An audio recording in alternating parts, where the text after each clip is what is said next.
Norma sosial merupakan sekumpulan yang mengatur interaksi manusia.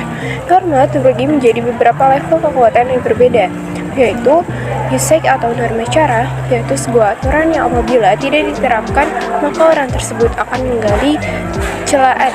Yang kedua, mores, norma tata kelakuan atau kesusilaan atau norma pengatur, dibentuk oleh kebiasaan yang mengatur perilaku individu agar menjadi individu yang lebih teratur.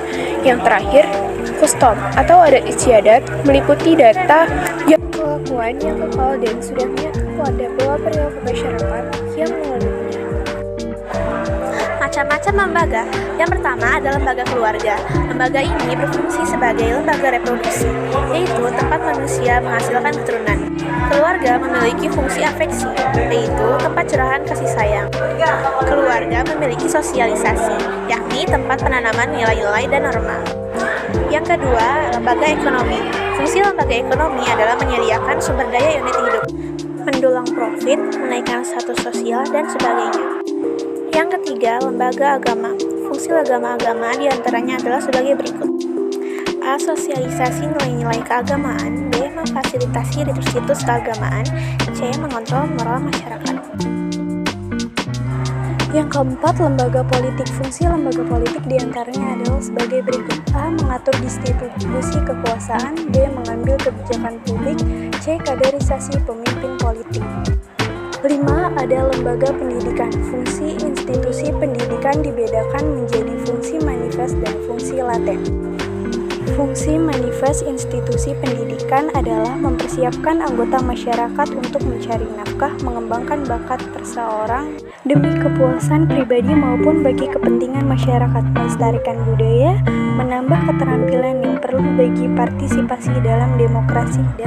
Sedangkan fungsi laten adalah fungsi yang terselubung, yaitu yang didasari atau tidak tetap, menanamkan pengetahuan, keterampilan, atau nilai tertentu. Yang ketiga yaitu lembaga sosial yang mempunyai definisi, yaitu seperangkat norma yang terinstitusionalisasi yang didasari atau tidak tetap, menanamkan pengetahuan dan lain-lain. Contohnya pemukaan keremajaan.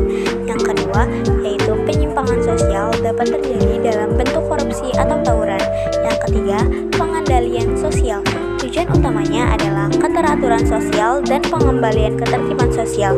Keteraturan sosial adalah suatu keadaan di mana hubungan-hubungan sosial antara anggota masyarakat harus harmonis yang sesuai nilai dan normanya berlaku di masyarakat. Berikut adalah bentuk-bentuk pengendalian sosial di masyarakat. Yang pertama keluarga, yang kedua tokoh masyarakat, yang ketiga sekolah, dan yang terakhir adalah media.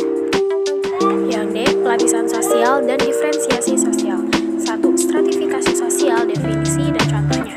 Menurut Melvin Tobin, stratifikasi sosial merupakan pengaturan kelompok ke dalam sistem hierarkis ranking yang tidak setara seperti ekonomi, kekuasaan, dan kehormatan serta pendidikan. Bentuk stratifikasi dibagi menjadi 6. A. Perbudakan. B. Feodalisme. C. Kasta. D. Kelas. E. Neokolonialisme.